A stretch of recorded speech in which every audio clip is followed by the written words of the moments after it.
Dear students, now we are going to start the second paper of the graduation level physics, that is quantum mechanics and the spectroscopy. This paper comprises 3 units of the quantum mechanics and 2 units of the spectroscopy. The first unit is all about the development of quantum theory. Do remember, till the end of 19th century बहुत सारे natural फिनोमिनस ऐसे थे जिन्हें उस time तक non physics के laws के basis पे एक्सप्लेन नहीं किया जा सकता था, like black body radiation graphs, photo electric effect, Compton effect, specific heat theory and many more. बहुत सारे एक्सपेरिमेंट्स इस तरह के थे जिनके एक्सपेरिमेंटल रिजल्ट्स को क्लासिकल फिजिक्स एक्सप्लेन नहीं कर पा रहा था। तो इन सारे ही फिनोमिनन्स के कंसेप्ट को एक्सप्लेन करने के लिए एक नई फिज़िक्स की ज़रूरत थी, and that physics is the quantum physics. Do remember, quantum physics से पहले जितने भी लॉज हैं, जितने भी फिज़िक्स के कंसेप्ट आए हैं, उन सभी को क्लासिकल फिज़िक्स के अंदर रखा गया है। In this unit we will learn that why the classical physics is failed to explain these phenomena and how quantum mechanics is able to explain clearly all about the experimental results of all these phenomena. अब इस unit में हम one by one in सारे topics को cover करते हुए हम ये देखेंगे कि क्यों क्लासिकल फिजिक्स जो है वो इन्हें एक्सप्लेन नहीं कर पाया, and then how quantum mechanics is able to explain these phenomena very accurately. Okay, तो हमें हर इंडिविजुअल टॉपिक का पहले क्लासिकल फेलियर पढ़ना है एंड देन उसका क्वांटम एक्सप्लेनेशन हम पढ़ेंगे। The first topic is the black body and the black body radiations.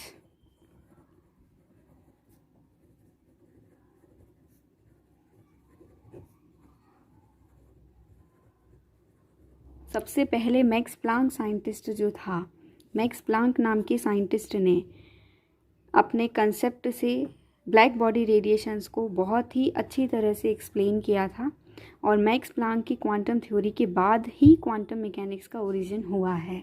भी सिस्टम अगर एनर्जी का लेन देन कर रहा है तो वो एनर्जी का ट्रांसफॉर्मेशन जो है वो टाइनी पैकेट्स की फॉर्मेट में होता है, यानी कि हमेशा एनर्जी इंटीग्रल मल्टीपल्स की फॉर्मेट में ट्रांसफ़र होती है। Like one individual packet consist energy of amount h nu. This tiny packet is known as the quanta and this is the quantum concept of Max Planck. और सबसे पहले अपन start करते हैं black body. Now what is the black body? As the name implies, आपके दिमाग में ये चीज़ घूम रहा होगा, black body is something that is black in the color. okay, ideal black body एक सिस्टम है जो उस पर गिरने वाली सारी की सारी इंसिडेंट रेस को एब्जॉर्ब कर लेता है। ये चीज़ आपको भी मालूम है कि ब्लैक कलर जो है वो मैक्सिमम एब्जॉर्बिंग कलर होता है। तो ब्लैक बॉडी जो है, what is the black body? An ideal black body can be explain as a system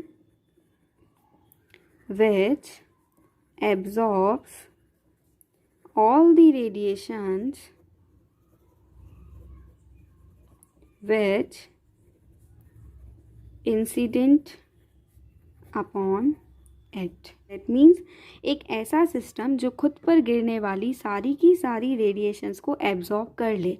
That means black body का एब्जॉर्प्शन कोफिशिएंट जो है वो 1 होता है।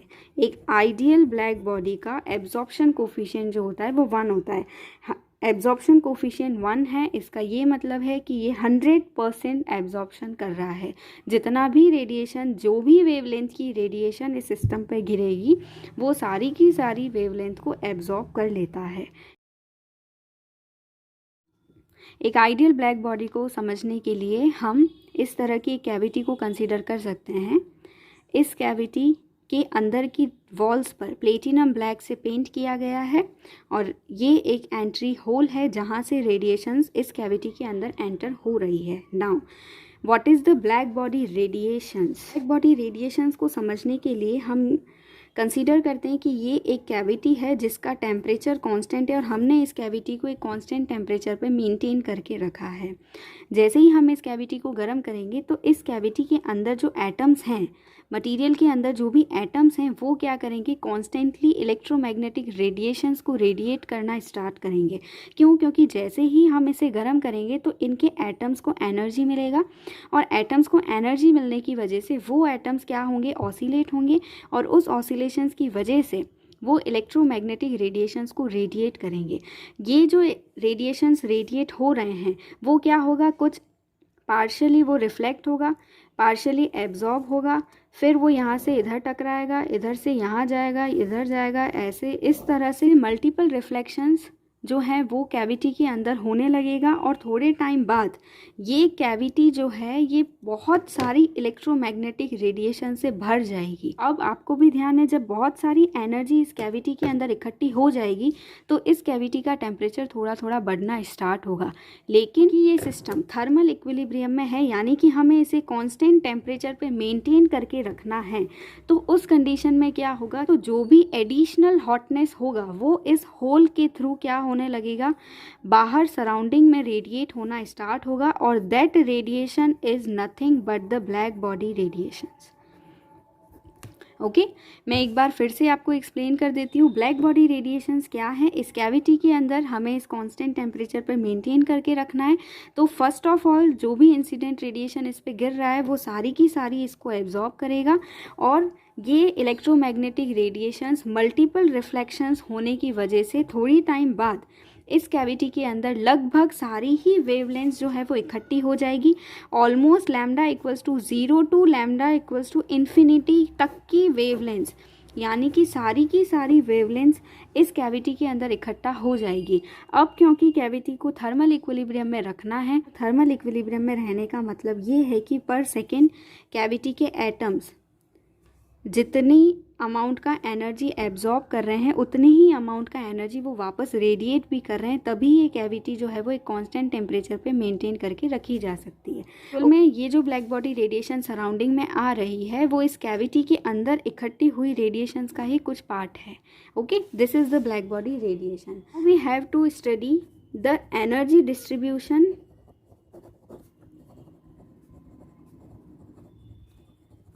Of the black body radiation। Energy distribution का मतलब कितना एनर्जी ब्लैक बॉडी से रेडिएट हो रहा है, ये चीज़ अपने को पढ़नी है। And that is the black body radiation curve, और उसे हम बोल सकते हैं स्पेक्ट्रल एनर्जी डिस्ट्रीब्यूशन। से पहले ल्यूमर एंड प्रिंक्शन नाम के दो साइंटिस्ट थे जिन्होंने इस स्पेक्ट्रल एनर्जी डिस्ट्रीब्यूशन को पढ़ा था। And this spectral energy distribution curve is the curve between spectral emissive power and the wavelength. Okay, and this curve is like this. Basically ल्यूमर और प्रिंक्शम ने क्या किया था, एक ही कैविटी को अलग अलग टेम्परेचर पर ट्रीट करके और स्पेक्ट्रल एमिसिव पावर और वेवलेंथ के बीच का एक ग्राफ ड्रॉ किया था। ग्राफ को आपको अच्छे से रीड करना है और इसकी कैरेक्टरिस्टिक्स को बताना है। सबसे पहले देखिए हम क्या कर रहे हैं, इसमें एक ही ब्लैक बॉडी को अलग अलग टेम्परेचर पे रीड कर रहे हैं। सबसे पहले हमने एक ब्लैक बॉडी कंसीडर किया जिसका टेम्परेचर 1000 केल्विन पे था। तो 1000 केल्विन वाली ब्लैक बॉडी के लिए स्पेक्ट्रल एनर्जी डिस्ट्रीब्यूशन का कर्व कुछ इस तरह से था। फिर हमने टेम्परेचर बढ़ाया 1500 केल्विन पे उसे कंसीडर किया, तो ग्राफ का हाइट जो है वो थोड़ा सा इंक्रीज़ हो रहा है।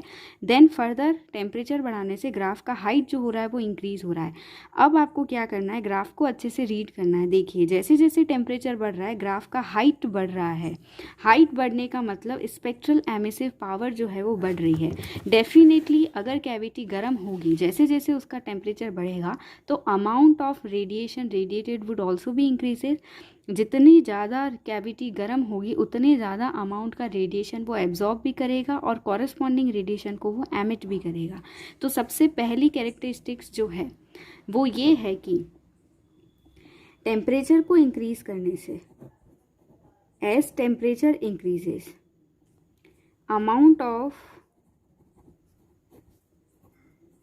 Radiation also increases.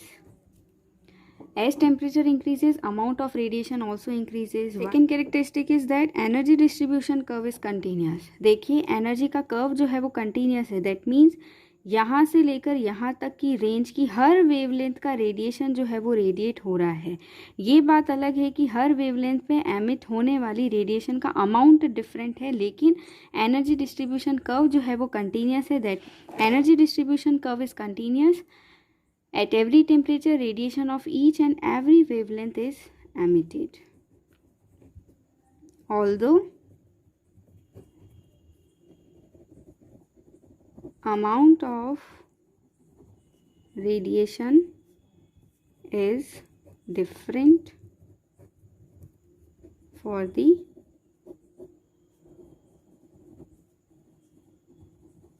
Different wavelengths. Hindi में हम कुछ ऐसे बोल सकते हैं कि इसका जो एनर्जी डिस्ट्रीब्यूशन कर्व है वो सतत है. सतत एनर्जी डिस्ट्रीब्यूशन कर्व का ये अर्थ हुआ कि किसी भी एक टेम्परेचर पर हर वेवलेंथ का रेडिएशन जो है वो उत्सर्जित हो रहा है, लेकिन अलग अलग वेवलेंथ की रेडिएशन की क्वांटिटी जो है वो अलग अलग है. जैसे लैम्डा 1 वाला जो है उसके लिए क्वांटिटी इतना हुआ, लैम्डा 4 है उसके लिए क्वांटिटी थोड़ा ज़्यादा हुआ, इस तरह से. बट थर्ड, इस ग्राफ को ऑब्जर्व करिए, इसमें क्या हो रहा है देखिए. किसी भी पर्टिकुलर टेम्परेचर पर रेडिएट होने वाली रेडिएशन का अमाउंट पहले तो धीरे धीरे बढ़ रहा है, ये एक मैक्सिमम पीक को अटेन करता है, देन उसके बाद में अमाउंट ऑफ रेडिएशन जो है वो वापस डिक्रीज होना स्टार्ट होता है. ओके, तो ये इसका थर्ड कैरेक्टरिस्टिक्स हो गया. The third characteristics is that at any temperature E lambda values first increases. पहले जो है ई लैम्डा यानी कि द स्पेक्ट्रल एमिसिव पावर जो है उसको हम ई लैम्डा से डिनोट कर सकते हैं. तो थर्ड कैरेक्टरिस्टिक्स क्या हो गई कि ई लैम्डा की वैल्यू जो है वो पहले तो इंक्रीज होती है, एक मैक्सिमम वैल्यूज को अटेन करती है एंड देन उसके बाद में डिक्रीज होती है. तो this is the third characteristics. At any temperature E lambda first increases, attains maximum and then decreases. Okay, अब फोर्थ देखिए. फोर्थ कैरेक्टरिस्टिक्स हम क्या बोल सकते हैं, ध्यान से देखिए. जैसे जैसे कैविटी का टेम्परेचर बढ़ रहा है, पीक जो है वो लेफ्ट साइड की तरफ शिफ्ट हो रही है, लोअर वेवलेंथ साइड में शिफ्ट हो रहा है जैसे जैसे टेम्परेचर इंक्रीज हो रहा है. फर्स्ट वाला जो ग्राफ है वो 1000 केल्विन के लिए है, उसके लिए पीक जो था वो यहाँ पर था, I am just like lambda m1 हो गया. ओके, सेकेंड वाला जो ग्राफ है वो 1500 केल्विन के लिए है, उसके लिए पीक जो है वो यहाँ पर है. इसी तरह से फर्दर टेम्परेचर इंक्रीज करने से जो थर्ड वाला जो ग्राफ है उसके लिए पीक जो है वो इस पोजीशन पे आ रहा है. देन फोर्थ वन के लिए पीक जो है वो इधर आ रहा है. And then as temperature increases the wavelength corresponding to the maximum spectral emissive power is shifting towards the left side. इसे हम बोलते हैं Wien's displacement law. Okay, as temperature of cavity increases, the wavelength corresponding to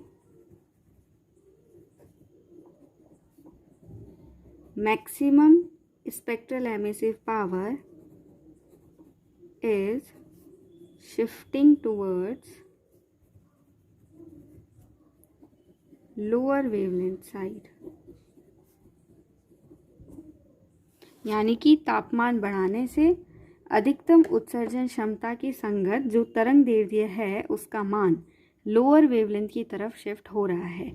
इसका मतलब lambda m जो है वो temperature के इन्वर्सली प्रोपोर्शनल हुआ, क्योंकि हम टेम्परेचर बढ़ा रहे हैं तो लैम्डा m की वैल्यू कम हो रही है. देखो टेम्परेचर हम जैसे जैसे इंक्रीज कर रहे हैं, देखो टेम्परेचर की वैल्यूज़ को हम जैसे जैसे इंक्रीज करें, ये लैम्डा m जो है वो धीरे धीरे कम हो रहा है. इसका मतलब lambda m is inversely proportional to the temperature of the cavity. This is known as Wien's displacement law. Number fifth characteristics is that the maximum spectral emissive power. इसका मतलब ये जो पीक अमाउंट है, this peak amount is directly proportional to the fifth power of the temperature. The peak, graph का जो peak है, the maximum spectral emissive power यानी कि अधिकतम उत्सर्जन क्षमता का मान जो है वो उस कैविटी के टेम्परेचर के फिफ्थ पावर के प्रोपोर्शनल होता है. Okay, and the number sixth thing is that आपको किसी भी पर्टिकुलर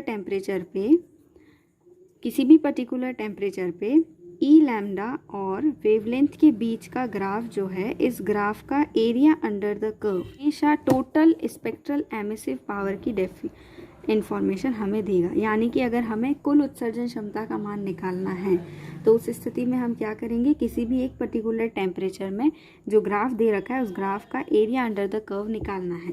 अब किसी भी ग्राफ का एरिया निकालना होता है तो हम इंटीग्रेशन करते हैं. Hence the total emissive power is nothing but the wavelength range 0 से lambda, E lambda and D lambda.